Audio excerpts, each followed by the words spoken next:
Next session is going to focus on brand marketing, PR, and influencer strategies. Building a favorable brand image is the foundation of all marketing activities these days. And in view of the importance held by this, our panelists will build a structure of PR and influencer strategies on the bedrock of brand marketing. Please give a round of applause to welcome our session moderator, Mr. Hani Al-Shanoui. He is the Executive Director from Frame Advertising. And our panelists are Kelly Gao, Jean Tan, Manoj Kumar, Surav Dutta, and Siddharth Deshmukh. If you'd all like to come up, please.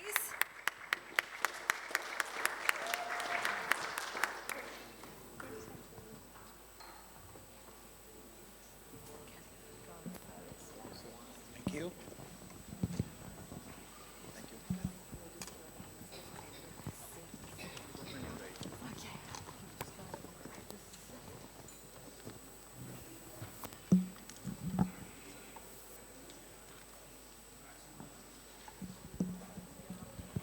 Good evening, everyone.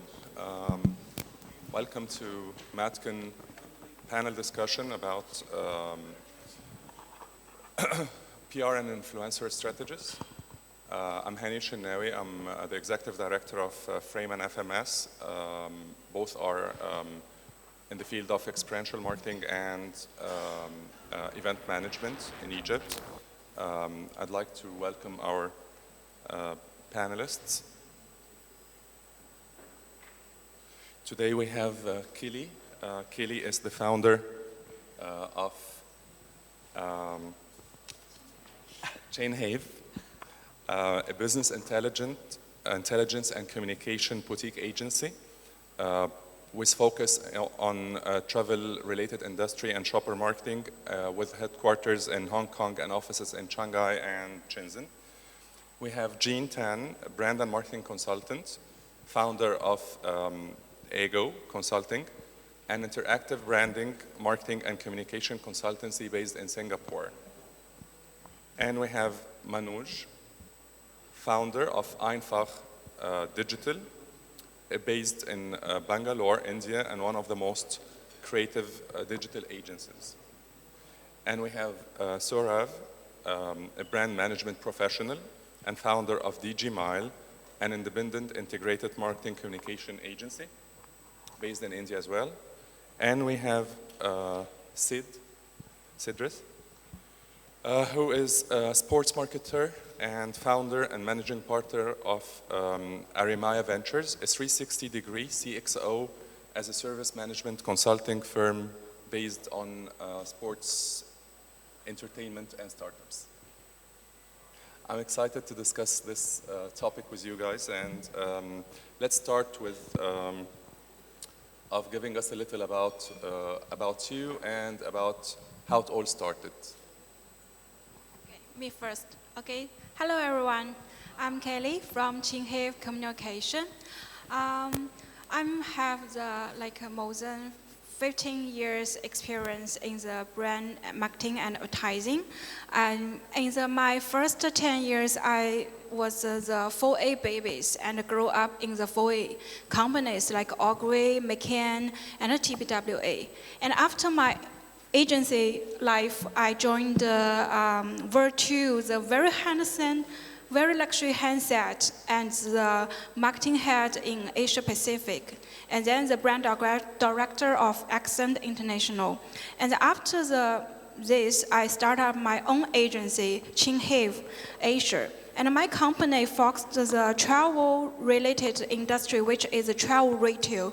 The tax-free and travel retail industry, which is we focus on the communication in the travel scenario, like a duty-free store and also the brand in the downtown market as DFS. So we are very independently professional in the content marketing and also the influencer marketing.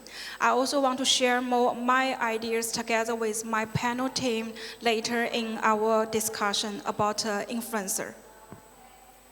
Thank you. Jean?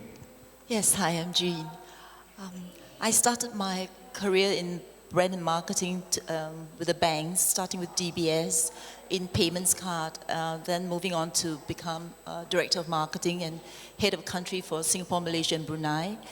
And from MasterCard, I moved on to American Express, where I was heading marketing and branding for consumer finance. And there was Standard Chartered, where I was head of marketing for priority banking, spanning 23 countries, and director of marketing for Prudential. So it crossed functional and country roles, and I've had the best and the worst of both. And after that, I moved on to, so that was for quite a while, and I moved on then to start Agile Consulting. I've been doing this for about past 10 years. It's an integrative branding and marketing agency, and I do quite a lot of brand internationalization projects, which they could be local companies, AI companies, fintech companies, or a group of hotels. Could be an eco-resort in the Pigajos archipelago in the Atlantic Ocean. It could be biotech, fintech. So there's a wide range of these companies. And apart from branding, of course, I do marketing, and I advise my clients on the various channels and the vehicles of communication, one of which is, or two of which are PR and social media influencers. Thank you. Munaj? INFAC Digital is how we started INFAC was very, very interesting, because we were looking for a digital agency for our other businesses. I became an entrepreneur in 2013, and we were not able to find someone with the same wavelength as us. So we were looking to get somebody, and we never did. So what we did was we created an internal team, and we were doing digital marketing for our own businesses.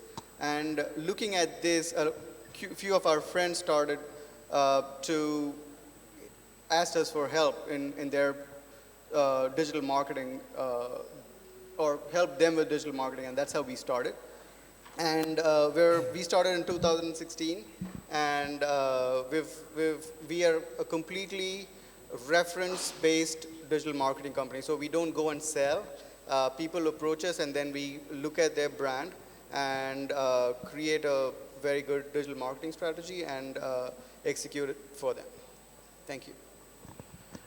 Good afternoon. This is Siddharth. For easier, you can call me Sid. So yeah, I'm a sports marketeer. I work in the sports and entertainment industry.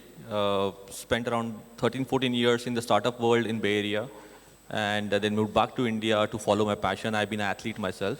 And for last 7, 8 years, I'm in the industry of building sports as a brand from both the perspective. One is towards obviously commercialization, because India is a very early stage into the sports marketing and sports commercialization. And second thing is about creating the influencers which the next generation needs to see. So, I'm here to share some knowledge or share some experience, not knowledge, obviously you're far experienced people sitting here. But yeah, share some experience from my personal industry and see where it goes from the influencer perspective, and using sports and celebrities as an influencer strategy. Thank you. Hi everyone, I'm Saurav. I run a company called Digimile, and it's been about 6, 7 years that we've started that. And it all started with a desire to integrate what was already fragmented, and ever increasingly it was getting more fragmented as a communication space. Now we have a digital first approach, but necessarily that's not only what we do. We try to give an integrated strategy to the brand and find the best partners executing that. In most of the cases, our earlier colleagues were speaking that you need to create great partnerships that can create great value, and of course can create great relationship with great brands and their consumers. That's exactly what we do. We recommend the right partners to our clients. Not necessarily we execute everything, but it all started with the desire to integrate something which was very fragmented as a marketing and communication space. So that's what we do. Thank you everyone for introducing yourselves. As you know, now more than 2 billion are connected on social media, which is a real changing the whole face of our civilization. So influencer marketing has quickly become a non-negotiable tactic in managing any strategy for a brand. Sort of, why influencer marketing? Well, the shortest answer is to influence. But the more rational approach to that is that consumers are mostly ad avoiders, right? Which means that you throw an ad to them, they will probably skip it. And particularly with a remote control or with a button of a click, right? They have the choice to move into something else rather than seeing your ad. So the first thing was that identify better media vehicles and sort of mini celebrities who can create great connect with the customer and behave as one of their own. And it's the same old age phenomena of word of mouth marketing, right? Which created a word of mouth sort of an atmosphere in the digital space. And the best people to have driven this were the influencers or key opinion leaders, as we also call them, if they're subject matter experts. Now that's one primary reason why brands or large brands are investing a lot on influencer marketing. The other is that creating organic reach, leveraging the reach of the influencers and the networks that they own and the engagement that they already have. How do they best feed from that network and bring back value to the brand's ecosystem? That's essentially why brands are using social media, of course, influencers rather. Of course, the nature and the intensity of the engagements differ from the brand's objective that they're trying to realize through the influencers. And over the years, it is also evolving as we see it, when it started 5 years or 6 years ago, how they were utilizing the influencers randomly. People with high reach were called influencers for some reason. But more and more, what's becoming now is a lot more filtered space, and the content is becoming a lot more important for the brands as well. That's primarily the reason why I see that large brands, small brands, medium-sized brands, whoever is in the digital space and wants to create a great connect with their consumers are increasingly using the influencers connect. Honor, do you think of other reasons? I think reaching a larger audience is one, because the influencers have a much higher following, so that is number one. Number two is trust. When influencer marketing done right, which is the most important thing, people are able to associate a brand with a person, and when you do that right, I think you gain a certain level of trust towards that brand, so your probability of buying that brand or being a customer to that brand is higher. Thank you. Kaylee, as we know, you've been doing a lot of things with the travel industry, and there is some researches that show that more of 40% of millennials, they select their travel destination based on Instagram kind of posts. So how influencer marketing is turning the business of travel on its head, and how to adapt a strategy for success? Yeah, actually, I'm doing the marketing communication, especially for the influencer marketing for the L'Oreal Group. They are my major client, and also some like Estee Lauder Group projects.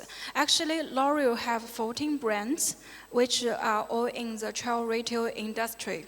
So actually, the young consumers, they are having the digital behaviors, which is when we go to visit some countries or some travel places, they will check out the inns to check out their favorite influencers, what they go, what they do, and what they purchase during the travel experience. So they will follow their experience and make up their own. That's why we build up this we call like a scenario content. That way, we are not found out the KOL and give them the product. For example, like a Lancome serum, and they will post the photo and say, okay, this is the best serum I have ever used. This is a very hard sell. We will like to build up a real trip. For example, we will invite them to Singapore, and to have a very beautiful experience during the traveling and tell about the story about how the Lancome little black bottle, the best serum to cure my skin problems during the travel. Because you know, during your travel, of course, but not so many ladies in here, right? But the ladies will understand that during your travel, you will have the serious skin problems under the pressures. So actually, we can say we leverage the influencer, but not just let them to post and display to the hard sale. We build up the storytelling and leverage the true experience into the influencers' content. So today, we can say in the influencer marketing is not only for media display, or you give them the product and let them to display. Today, influencer marketing could be very fancy. It could be like a real campaign. For example, we always cooperate with the QL to tailor-make their brand videos. So the video also can help the brand to build up the brand awareness, talk about the brand image, launch a new product, and even the new product could have the very special packaging with the influencer crossover edition.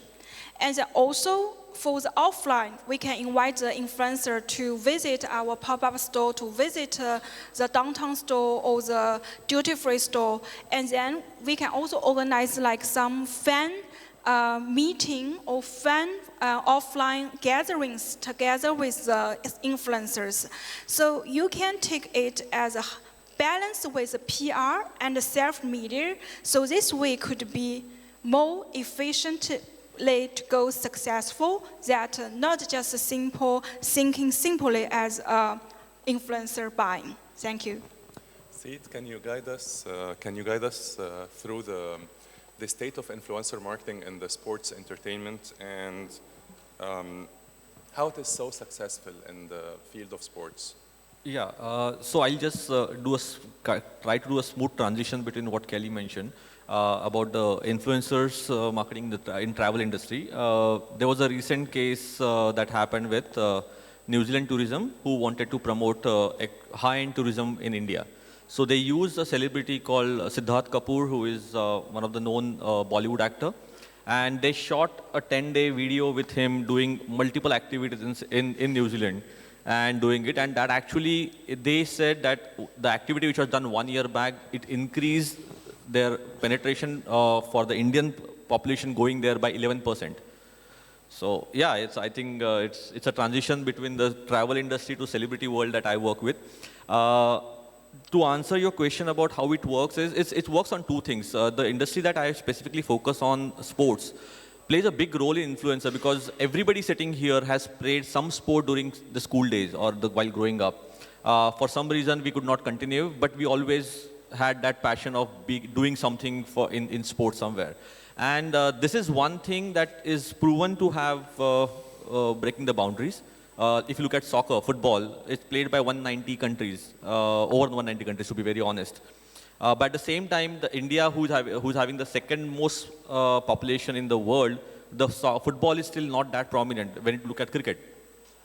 So influencer marketing, if you look at, Sunil Chhetri is one of the known faces in Indian football. He's a captain of Indian team, and in the world record, he is the second highest international goal scorer after Ronaldo.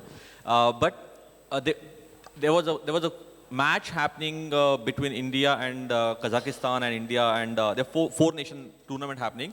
And first match, the stadium was empty. People coming from Europe or South Asia not used to seeing the stadium empty for soccer game or football game. But India is sorry state. But that he came up and gave a 1 minute of video just talking about in his hotel room, just talking about why you guys should be there. What are you not doing? And believe me, next 5 games, all the 5 games, even though India played or did not play, the stadiums were full. From completely empty stadium to full stadium for next 5 games. So this is one simple thing. Again, connecting the similar influencer marketing to the startup industry or the growth. Eric was talking about the small the new fish in the pond competing with the big guys or going big, or Mr. Nanda talking about the big brands. So there's a big brand, there's a brand out of India called Dream 11, which is a fantasy gaming, which is now one of the biggest in the world. But it started all 3-4 years back and not very big. They work with EPL, NBA, and everybody. But last a year and a half back, we had a deal. I got MS Dhoni, who is India's one of the most successful captain and cricketer, and one of the biggest athlete in India, get associated with Dream 11 on the basis of Dream 11 is a game of skills, because it is not betting, it is game of skills. So from when MS Dhoni got associated with something like that, and he started talking about Dimag se Dhoni, that means you can be a Dhoni by brain. Just for the translation from Hindi to English, it's like you can be Dhoni, who is one of the smartest reader of the game, to be, you can be a Dhoni by brain. And that campaign, which actually increased from 18 million downloads for Dream 11 to 85 million downloads within 14 months. From the company's valuation, it became the first unicorn in sports industry in India. And Tencent actually came and invested over $100 million with them. And this all happened in the span of 16 months, 18 months. So just to talk about from the influencer perspective, this is from the commercial side of it. At the other side, if you come from Egypt, and Mo Salah is a big case from football world for Liverpool and Egypt. He getting associated with Uber, which completely changed face of Uber for Middle East and Mediterranean area. Also, he getting associated with government on not to get into drugs, how to have a healthy lifestyle. People are looking for role models. People are looking for icons. There are business icons that everybody is reading from the books. But these are the guys that you can feel, okay, if that guy is playing, why can't I play? So this becomes the millennials who are hooked on to the social media. The influencer plays a big role, and Salah is one of the biggest example from the area taking that thing forward. And actually, I don't know exact numbers, but it was a big change in kids giving up drugs, kids giving up unhealthy lifestyle. So you can look at one from the commercial side, at the same time one from the lifestyle building or the building character perspective, building nation perspective. So sports plays a big role as an influencer. The good athlete plays a role of good influencer across generations. Thank you, Sid. Disregard speculation, influencer marketing is still a necessity and strategies. Some wonder if it was or is a bubble. So, Jean, how that might affect marketers and how it might impact the brands? Using influencers for product placement or for the brand it's actually nothing very new. I mean, Mars used it for the Milky Way back in 1939. They used product placement in a theater quiz show. And I just want to raise two issues with respect to influencer marketing. Don't mean to be a dampener, but we've raised beauty and we've done sports. So I'm just going to touch on those two industries. It's not new. I mean, 20 years ago, when I was running MasterCard, we had a brand ambassador. His name was Pele, and he was then sports minister of Brazil. So we did the whole works, you know, the PR thing, you know, together with him in Malaysia, and we had him sign footballs, you know, for fans and for important guests. So it was meant as a PR exercise, and not only that, more importantly, it was meant as a way for acquisition, for loyalty, as in increasing usage, and of course anti-attrition and all that kind of stuff, you know. The thing about using brand ambassadors as you would with corporate spokesperson, as you would with, I think, social media influencers, I think the issues are still there. The one I want to raise is the fact that the brands, our brands, actually rise and fall with the brand ambassadors. And we stick with them, some for better and for worse, and some not. I mean, we've seen how Tiger Woods, you know, arising from his scandal, you know, he lost Gatorade, and he lost Gillette, Essential, and he lost AT&T, and I think Nike was one who stuck with him since 2009 and didn't pay off until 10 years later, which is in 2019 when he won his 5th Masters. Yeah, so we kind of like peg the brand to the brand ambassador. And I think with social media influencers, particularly if you're using the mega influencers and the macro influencers, not if you're using a bunch of micro or nano, you know, but I think if you're using a huge big star, you know, I think it has got the same sort of issues, you know. The brand rides along with a person. Second thing I want to raise is that of credibility. Bringing up an example of a beauty industry, I've got a client in Jakarta. She runs a whole string of beauty treatment centers across the whole of Indonesia. I mean, she's been in this business for 27, close to 30 years doing a global franchise, and right now she's launching her own brand. So we have done the whole gamut, you know, look at the macro, the micro, the lot, you know, and the thing is, whilst I think it's a great way of getting, you know, pick up, you know, getting publicity and everything, credibility can be an issue, especially with certain brands.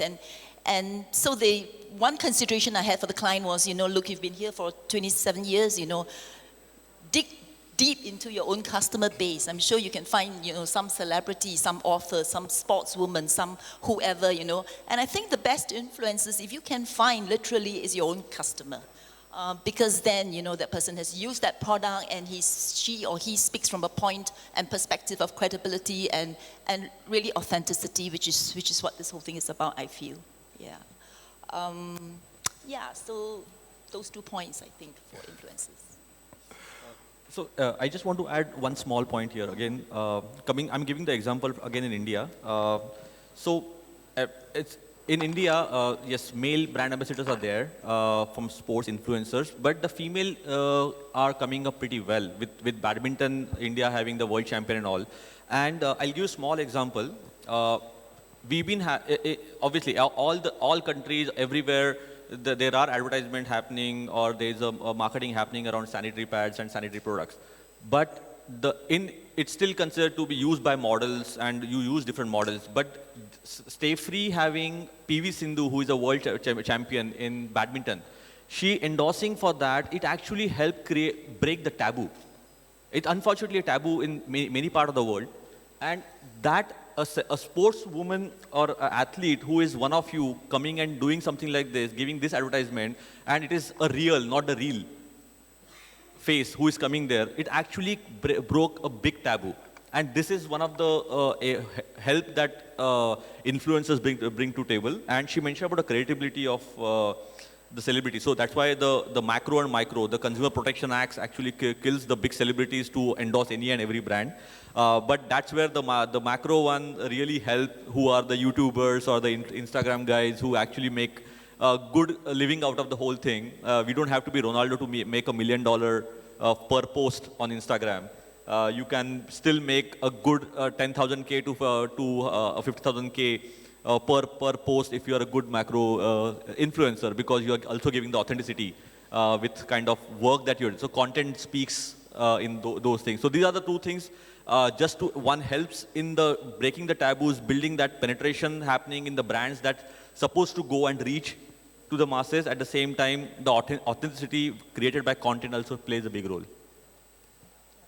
Thank you, Sid. To leave time to our audience to ask you, so I'll have to jump into some questions quickly with you so that we leave some time for our audience as well.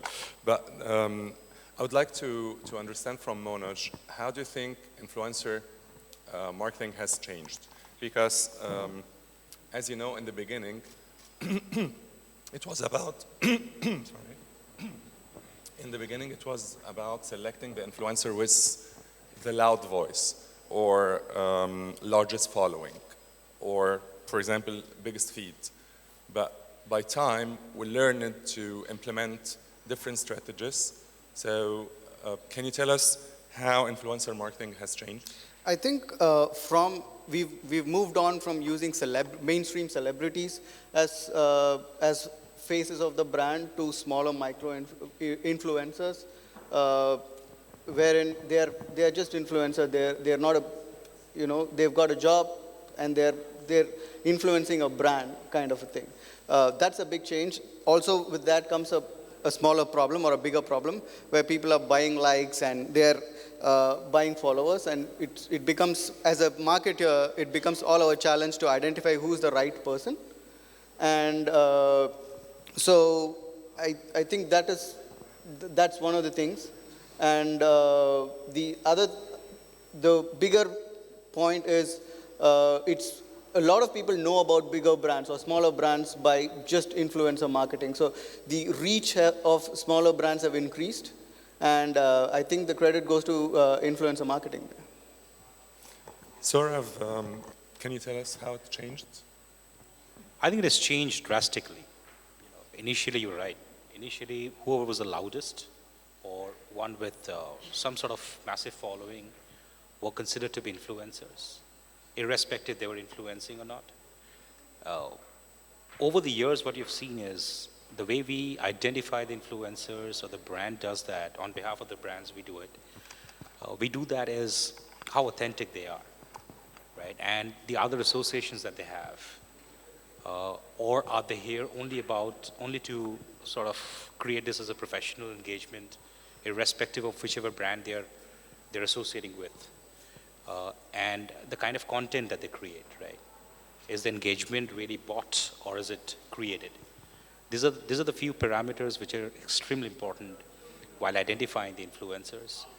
And if you look at it also, nowadays the brands are not engaging with the influencers for short term.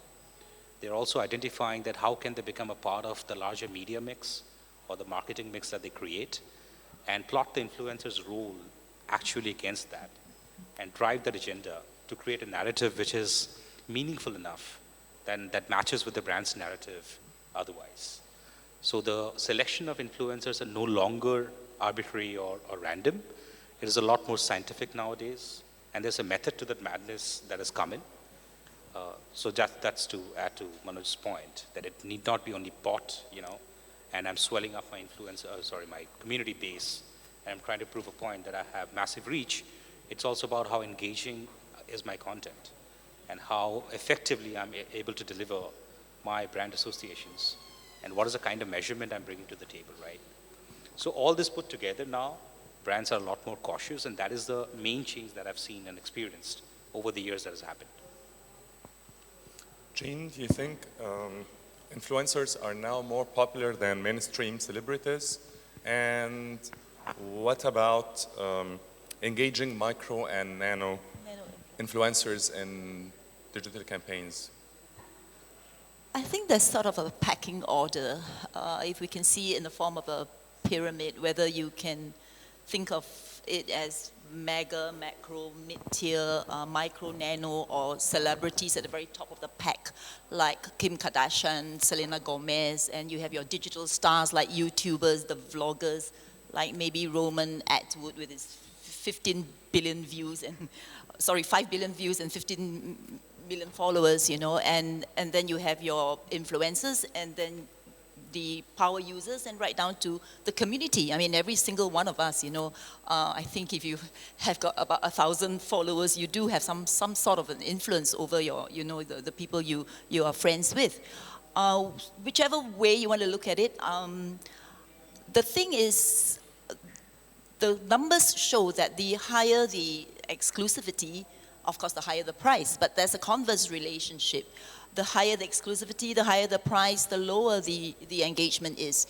And we've looked at that when I'm trying to consider social media influencers, for example, for a client. And so the agency pops up all these names, of the macro and the nanos or what have you. And we, of course, want to look at the rate of engagement, what is the shareability, how frequently they post. And more often than not, it shows up that the ones with the smaller numbers have got a higher engagement rate. So in answer to your question as to whether celebrities or the nano influencers, I think if you're looking for huge followings, of course, at the very top of the peak, you've got the celebrities. But if you really want something that is more qualitative, which is in the form of engagement, I think, yeah, you may be better off going for, a bunch of nanos and maybe some micros, and throw in a macro. I mean, you can do a combination, or you could do any sort of permutation. I think it really depends. But then the numbers do show that the smaller, the nanos and the lower micros, they have got higher engagement. Yes. Sid, what do you think? Okay, so again, I have a different take because I work with the celebrities. One thing that I personally feel here is it's not only about that you are getting the brand ambassador. You need to make sure that you have to have a marketer's hat to match the attributes of a brand on both the sides. So the moment that happens, like if you know your celebrity, or if you have a sporting celebrity or anything, and that person's brand, what that person is known for in the world, and the brand, FMCG brand or any other brand, the attributes are matching, then there's authenticity can be created. So also the reach, a simple example, MS Dhoni has around more than 40-45 million social media followers. So anything and everything that he does creates a buzz. But at the same time, he doesn't use Instagram for any commercial use. He says Instagram is personal. Only Facebook is my official, for my commercial use. That's his personal choice because he is in the age of little traditional to little modern, in between. But at the same time, if you look at another icon from India, Virat Kohli, who is completely on social media and getting paid, he's the highest paid Indian celebrity and in the top 5 in the world, getting almost $800,000 per Instagram post. So when you look at this, the reach is bigger, far bigger reach, and also the recall is higher compared to nano or micro. So if there is Salah doing something or Beckham doing something, then there is a brand recall bit in the buyer's mind also stays that, okay, this brand I'm going to buy, it is with this person. If it is so tough to accept that Roger Federer is not with Nike. So, but now that thing has changed for his commercial use, but that thing has changed. So this association is very important. That stays with the celebrity or the big icons who can actually make an impact to a macro and nano. Yes, they do make an impact, but that is not that's a temporary, it's a fast food solution than to probably a healthy food. I'm sorry, but that's my thought. Manoush, can you tell us how the micro-influencers would enhance or impact any PR strategy? Like Mr. Nanda was saying, smaller is better.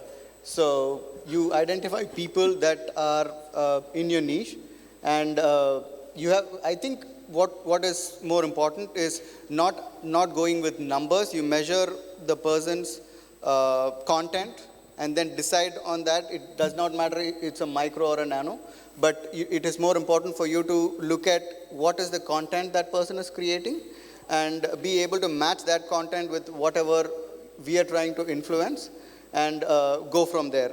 Apart from that, I think micro-influencers are a little bit more easy to talk to, and they listen to us and are more acceptable to whatever we have to say.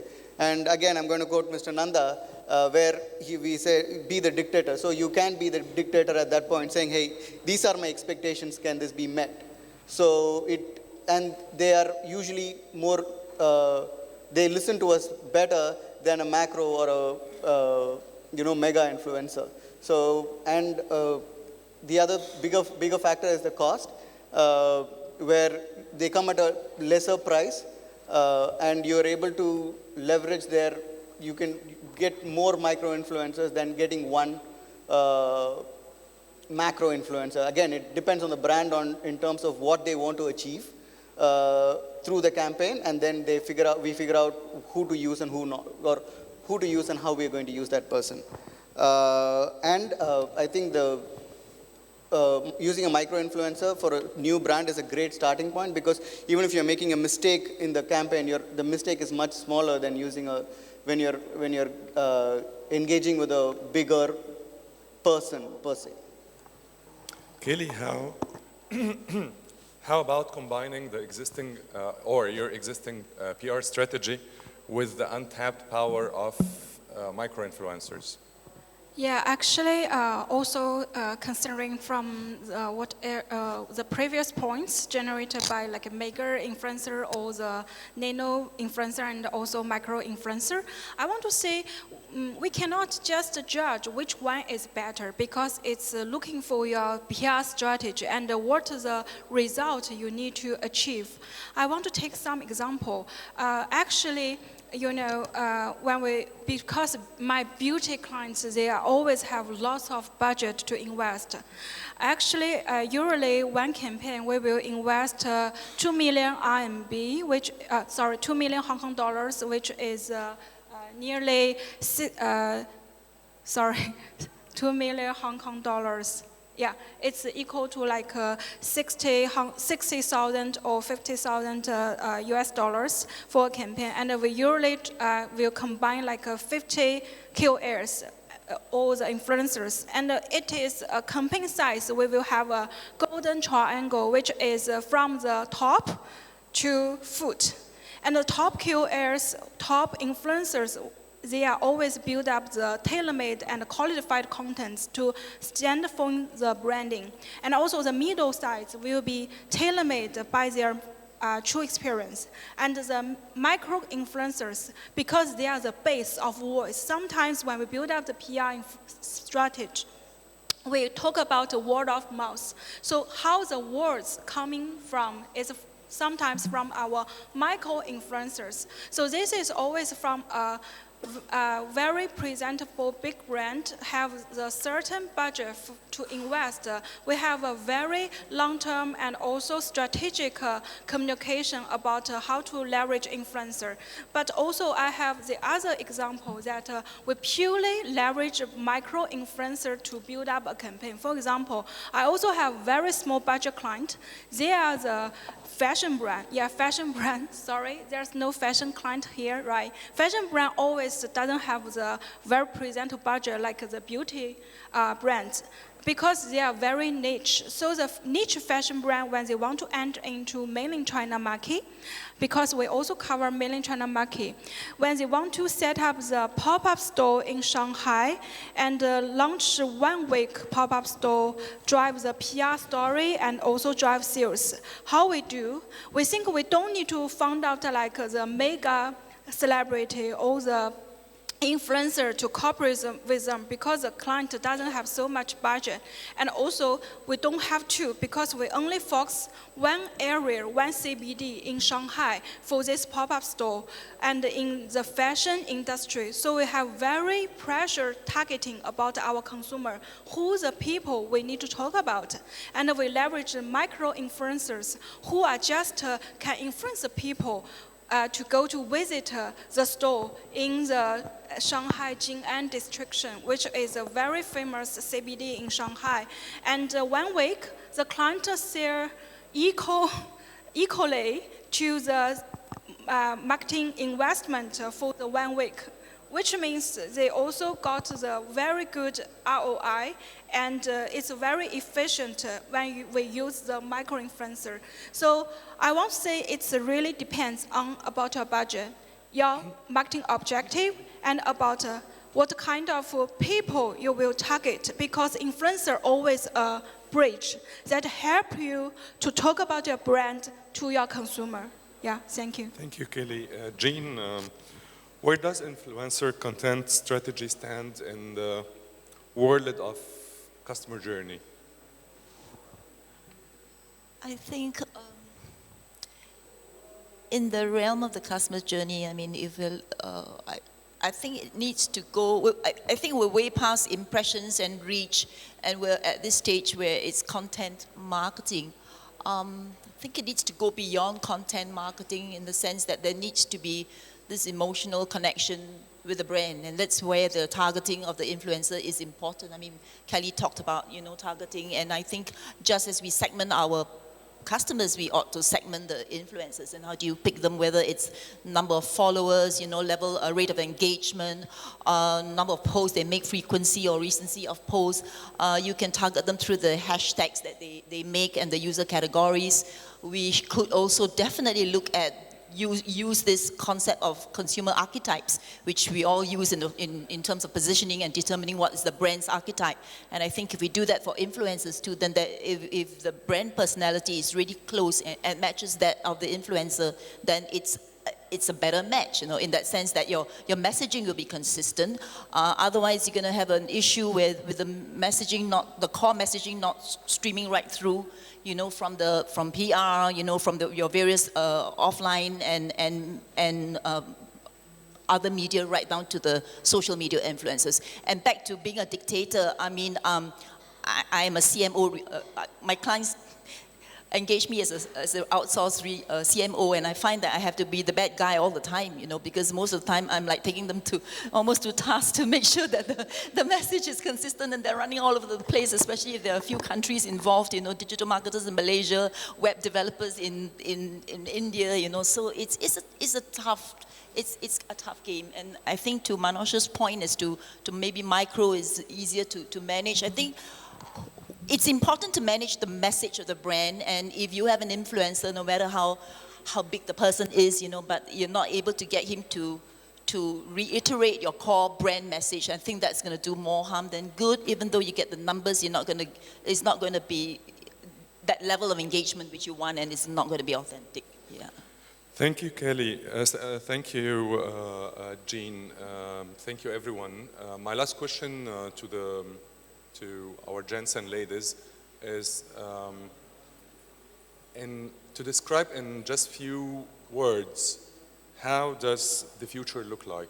Since influencer marketing in a decade time evolved into a multi-billion US dollars industry, how do you see the future? Yeah, actually I think future is very big, but we want to talk about some points we can foresee. Actually, people, I think the audience, they don't believe the commercial advertising now. And they believe the real content, and we think the future, the content will be more authentic, because they believe in what the authentically communications about the real experience, about the consumer experience. So actually, it is aiding the difficulties about how you really smart to deliver your content to your consumers via the influencer marketing, and also because millennials will be the main force of the consumers. So their behavior is digital and mobile. So they are also want to become the influencers. Look at the beauty blogger and the fashion blogger, they live the very vivid life. But these young kids, lots of them, they want to become influencers. So maybe this could be a business model we think about. And also the influencer markets will be more diversity, because not only beauty, fashion, lifestyle, travel, QLs, and it will be also have like the B2B, the very professional QLs, the influencers. For example, I think today, Jean and Henry have the big potential to be the influencers in the advertising and marketing industry, because people will also believe in about the knowledges and the point of views, and because their behaviors is read about the articles on the social media. So you can start with your YouTube or the LinkedIn first. Thank you so much. What about you, Jean? You first, Henny.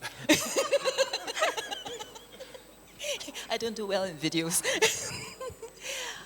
Sorry, what was that last thought? Is it? How do you see the future of the influencer marketing?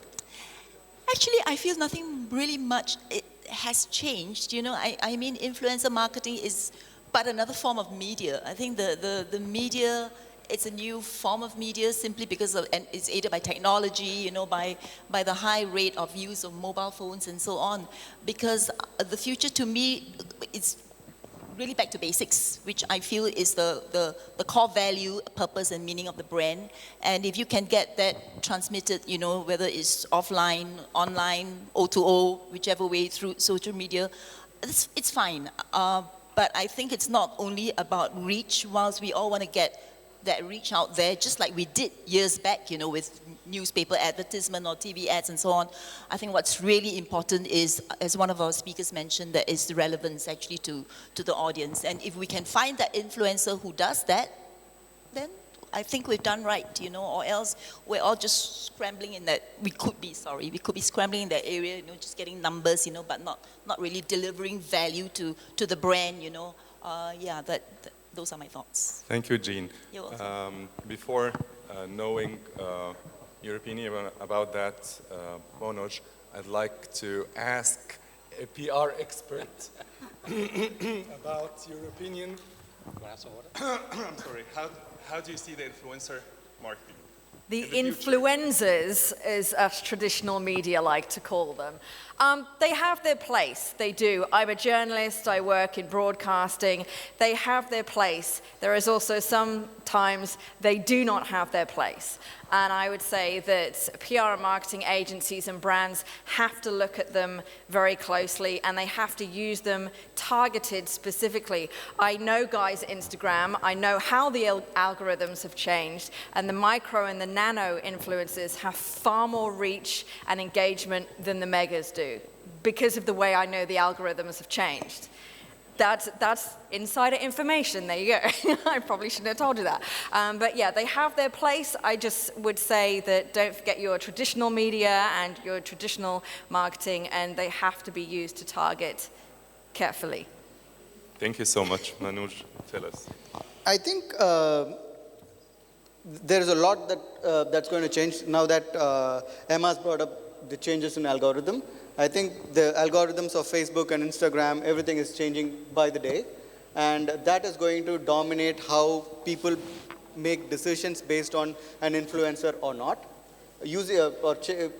following an influencer or not. And the other factor to that is, I'm sorry, I kind of lost it. The same point that she brought up, and I wanted to tell her that a brand like Daniel Wellington, right, that the brand completely relied on influencers to build their local audience and local market. So there are brands that are extremely successful in running influencer marketing campaigns, and I think all of these will get better with changing algorithms and figuring a way to track the tangibles and go from there. Sid, how do you see the future? Future is good. As long as it may be big, celebrity, small, nano, micro, mini, whatever you want to call it, as long as the content is authentic and the message is given, a proper message is given, people are getting smarter by following the information that they're supposed to follow, they want to consume. So as long as there's authenticity in the message, I think irrespective of the size of the influencer, I think it's the most important market from the marketing perspective. So Rav, how do you see the future? And tell us please, how in the future would we be able to choose which influencer to go with? Right. I think the future, like all my co-panelists agreed that it's going to be great. However, there are a few changes that perhaps the industry will bring in. Sometimes when we talk about micro-influencers, and rightly said, combined they generate impressions which is sometimes more than the population of the entire planet, right? So the platforms or the iMedia vehicles such as Facebook, Instagram, Twitter, they would sort of rise up to these kind of delivery ecosystem and try to change their algorithm to give a lot more meaningful data to their audiences. That's one. The other is it will demand a lot more accountability from the influencers as well. However, there'll be a lot of job created for the influencers. That's good news for them. But that will also demand a lot more accountability from them for the brands, because the brand they will represent is not going to be one project or one tweet or one post that way. It's going to be a lot more engaging, the way traditionally we have experienced that the brands works with celebrities or ambassadors or representatives. It's going to be that way. So that's a change I anticipate coming. There'll be accountability. However, there'll be a lot more interesting things from Facebook and social networks that they will bring into the algorithms to be able to deliver a lot more effective qualitative, quantitative data combined to the audiences. means the brands. Thank you so much. I'm not sure if we still have time. Maybe just a couple of very, very quick questions because we are well over time at this point. Has anyone got any questions on the floor? There's one over here. Have we got? I'm going to have to borrow a microphone and run down. Can you take it? So you were talking a lot about the micro and nano influencers. Regarding the possible removal of like count on Instagram, would that have an impact of the future of these kind of people? What are your thoughts about that? Yeah, the question is the removal of the like counts is possible on Instagram. So Instagram has actually done that already in Canada. I think that it is on pilot in Australia, New Zealand area, and they're going to go increase that, and that is, to be very honest, if you ask me, it is going to have some impact. Because people don't know whom to follow, because the moment you see the likes of likes, the recommender engine works pretty well in knowing whom to follow and what to do and how many people actually paying, viewing that, or how many people like that. So personally, I feel it's going to have an impact, but I'm not a technical person with knowing the algorithms, but still, I like to see what likes are, because anywhere, the probably 80-90% of the social media is living on people posting something, they're doing something and going and checking after every 10 minutes how many people like my photo, how many people like my comment. Yes, at certain level you give up on doing that because you just make the post and forget it, but I don't think 90% of the generation has actually reached that nirvana. If removing the like count is going, as per me, from the marketing perspective, yes, I can't give the ROI back to my client saying that, okay, your post has reached these many people, these many likes. I can give a screenshot, instant screenshot before I have to go and get the actual analytics. I can give an immediate screenshot, okay, it has reached 5 million people as soon as I put it there. So those are the things can have an impact, but that's me not having the technical background, to be very honest. I think it will radically change the way we are tracking social media insights. So now most of them are looking at impressions to see how the post performed. I think that will change to something else. I honestly believe, and I wish it is result-oriented than just impression-oriented. And the other thing about likes is I can see how many people liked it. Other people cannot see how many people liked it. So I think it'll be a judge to me saying, okay, my post is doing well.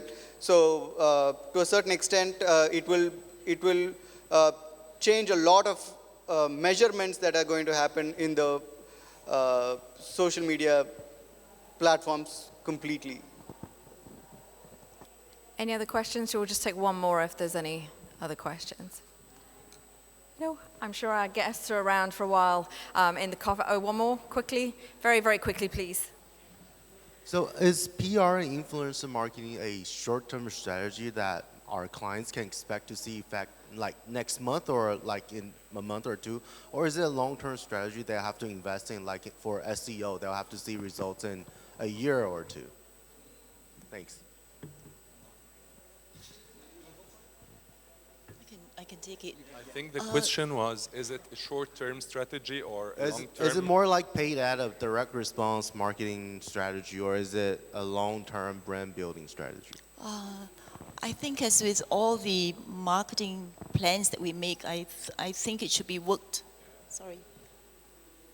As a strategy, yeah, it needs to be planned, to me minimum over, at least spec'd over a year, and then you track it as you go along, because you would know, or you should know, for the next year, what are your major launches going to be, whether they are, new product launches or brand extension or what have you, so you'd be able to actually plan it, what kind of media you want to use, and definitely when you're planning media, you would include PR and you would include social media. And I think whilst this is being tracked over, or rather planned over a period of a year and longer if you could, but definitely over a year, I think along the way you would still be trying to see what you could use to advantage for short promos, on the spot some opportunities has come up, and we have to be ready for all of that anyway, those guerrilla type things that come on, that just pop up, and we have to be ready. And yeah, sure, we'll have to use PR, we'll have to use social media or whatever is appropriate for the particular campaign or particular launch, if that answers the question. Yeah. Sorry, I want to add up. Actually, for the PR strategy, usually we have the long-term and also short-term, because actually the social influencers, they have the very specific time and duration, because it sometimes the influencers just become very hot in a short time. Then you need to capture the hotness about the social topics. But you also need to have the long-term strategy, because you need to know what kind of the marketing budget you need to invest for a year to your client. And actually, when we build up this kind of the PR strategy and also influencer strategy, we never put like influence strategy as a purely media investment or the PR investment. As I said before, that should be combined together to think about your strategy and to your consumer. So actually, we usually got the marketing brief from clients. There are two kinds. One is they need to have always on the content building, and always on content building is always you leverage the micro influencers, just leverage them as the media content window to post the informations and also the campaign contents they need. And also for the short-term one will be, they will have a product launch or a brand campaign, and then they need the content building. For this content contribution, they need to think about the very specific idea about how to leverage the influencer. And this kind of influencer are always the mega influencer and also nano influencers. Yeah. Thank you very much to our panelists and also Hani, our moderator. If we give them all a nice round of applause, please. Thank you so much.